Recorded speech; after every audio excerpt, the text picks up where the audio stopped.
This is your first ever children's book. Yes. Unstoppable Us, How Humans Took Over the World. Why was it important for you to write a book for younger readers? Because I wanted to really help them understand the world. Fake news have been with us for thousands of years.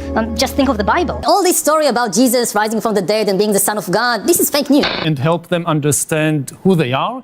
Humans are now hackable animals.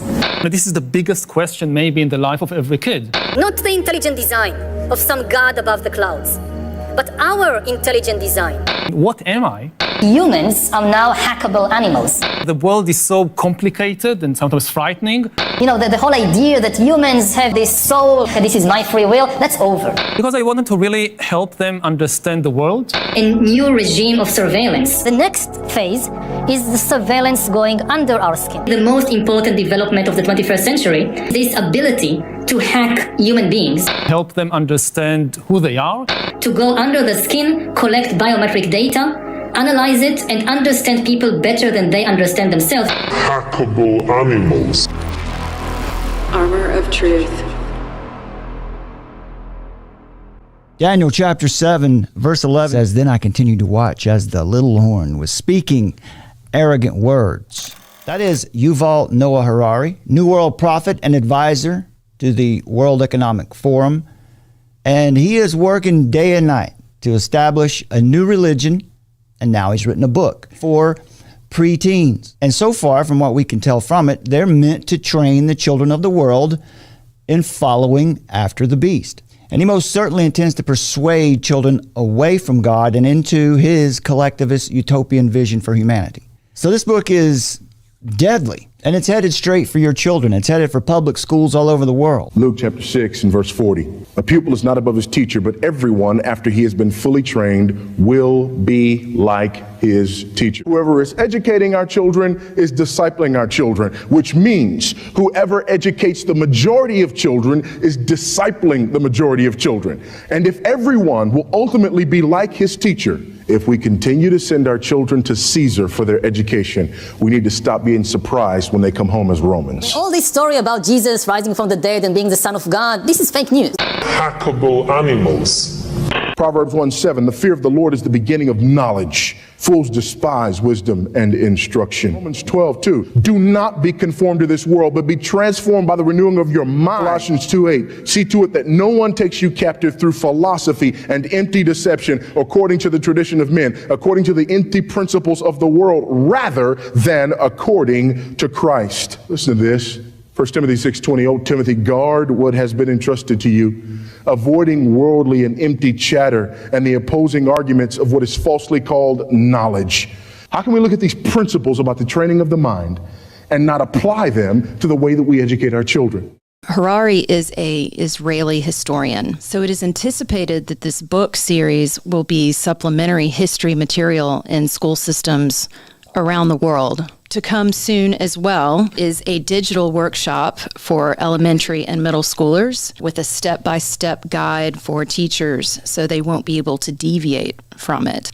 Also, New York Times has it listed as one of their 2022 best sellers. It's just important to remember that Harari is heavily promoted by Mark Zuckerberg, Bill Gates, Barack Obama. Of course, he serves as one of Klaus Schwab's top advisors. So from the earliest pages, Harari lets, quote, to be a good human being, you need to understand the power you have and what to do with it. And he's aiming to make sure that there is no more belief in God. The book's dedication reads, to all beings, those gone, those living, and those still to come. Our ancestors made the world what it is. We can decide what the world will become. Deborah DeGroff is an author and expert on children's books. She analyzes from a biblical perspective, and she has 3 decades of experience doing this. In her latest article, she peels back the layers of deception in this book. So when you open the book, the front jacket begins with, the strangest tale you'll ever hear, and it's a true story. He begins with a 6 million years ago picture of an upright creature that is a cross between a human and an ape, of course. 6 million? 6 million. 6 just million 6 million years. Yeah, this is supposed to be the actual truth. It's a true story. Okay. So the caption reads that this was the latest common ancestor of humans and chimpanzees. Planet Earth was once ruled by many different animals, but now we humans rule everything: the land, the sea, and the sky. The only reason lions, dolphins, and eagles still exist is because, well, we allow them to. And it's a true story, right? So he wants to remind you this is what really happened. Chapter 1 teaches the children that millions of years ago we were just ordinary animals who ate worms and climbed trees to pick fruit. That when kids wake up in the middle of the night frightened that there's monsters under their bed, this is simply because it's a memory, right? Like a cellular memory from millions of years ago when monsters actually did sneak up on children. And we jump to another topic, and the claim is made that the humans invented fire. Invented fire. Prometheus got no love. A single weak human with a fire stick could burn down an entire forest in a matter of hours, destroying thousands of trees and killing thousands of animals. Right. So in the next chapter, the children learn that our planet was actually home to many different kinds of humans. However, according to Harari, the Sapiens eventually killed off all of those ancestors. Oh, here we go. Here we go. Harari says, you see, we sapiens are not very nice animals.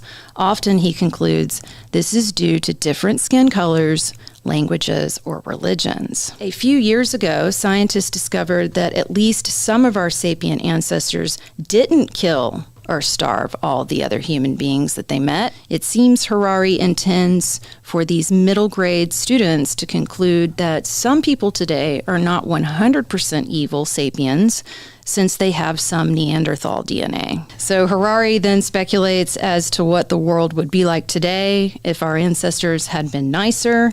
Part 2 of the book is Harari's explanation as to why and how sapiens ended up ruling the world. Again, as he stated earlier, he says that cooperation is what makes us so powerful. He states this concept over and over again, right? The groupthink and the social dynamics and the communitarianism. And so he loves to talk about this great lion spirit story. He says, there's a great lion spirit that lives above the clouds. If you obey the great lion spirit, then when you die, you'll go to the land of the spirits, and you'll have all the bananas you can eat. Obey. If you obey the lion spirit. Interesting word. Well, but if you disobey the great lion spirit, the big lion will come and eat you. And then he goes on to say, of course, this story isn't true at all, but if 1,000 people believe it, they'll all start doing whatever the story tells them to do. Now that's crazy, right? That's crazy. You start off telling that this story's not true, but we should believe it. Let's all agree on a fairy tale. No, we can't agree on what we're going to have for lunch. He expands on this, just in case it went over the kids' heads. If you say the great lion spirit wants everyone to give a banana to the priest in the temple, and in return, when they die, they'll receive lots and lots of bananas in the land of the spirits, then 1,000 people will bring bananas to the priest. He goes on. You could never persuade a chimpanzee to give you a banana by promising him that when he dies, he'll go to chimpanzee heaven and have all the bananas he can eat. Only sapiens believe stories like that. And that's why we rule the world, whereas poor chimps are locked up in zoos. When it comes to family, the book reads, nowadays, some people have one partner for their entire life. Some people have many partners. What? Some remain single. In a few countries, one man can be married to several women at the same time. Well, that's insane! In other countries, 2 women can get married to each other. Super, let me get a look at those babes in that swimsuit issue. And so can 2 men. Well, that is just insane! Harari speculates about the types of families that may have been in the Stone Age times. Quote, in a hut is one woman, her 3 children, and her current girlfriend. What? I don't believe this. What a sick, sick city. There is one thing we are certain our ancestors did, and that's something we know a lot about. They caused most of the world's animals to disappear. Humans were already the deadliest animals on Earth. Harari then lets the kids know that although our ancestors didn't realize the impact of what they are doing, we do. We have no excuse and are responsible for the future of all animals. Oh, I see. So, in summary, will Harari's gospel message change the worldview of our children? He talks about made-up good stories that influence people enough to change the world, and yet he declares that his story is a true one. The next volume will be out. It's going to be Agriculture Revolution. Apparently, each book will build upon the foundation laid out in the previous volume. The Gospel of Harari has already convinced at least some of his audience that God is just a made-up story. Government education was established around 1870, modeled after the Prussian format, rooted in secular humanism. It was opposed by American Christians for decades. First 50 years, the church fought tooth and nail against compulsory education and against government education. They knew better. As late as 1900, still 2/3 of all high school children were educated at home or the church. Education is not mentioned in the United States Constitution, but guess what is? The 10th Amendment. The powers not delegated to the United States by the Constitution, nor prohibited by it to the states, are reserved to the states respectively or to the people. What does that mean? I'll tell you what it means. The federal government has no constitutional jurisdiction over education. People with a Christian worldview, 11 times less likely to condone adultery, 15 times less likely to believe homosexuality is acceptable, 18 times less likely to condone drunkenness, 31 times less likely to condone premarital cohabitation, and 100 times less likely to endorse abortion. But because 90% of the people who call themselves Christians don't have a Christian worldview, we have to constantly remind them to act like what they are not. We're currently losing 75 to 88%, between 70 and 88% of young people by the end of their freshman year in college. Homeschool students remain in the faith of their fathers all the way through college, according to NARI, at a rate of 90 to 95%. People are always asking the same questions when they find out that we're a homeschool family. And these questions are rooted in the fact that they've been discipled by the system. What about socialization? Exactly, we get that, and that's the easy one, all right? What about socialization? The other question is that legal? And the other question is, where do you get your curriculum?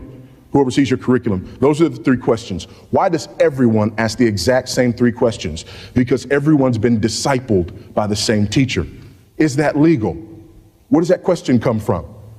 That question comes from sheep who have forgotten that they are free men.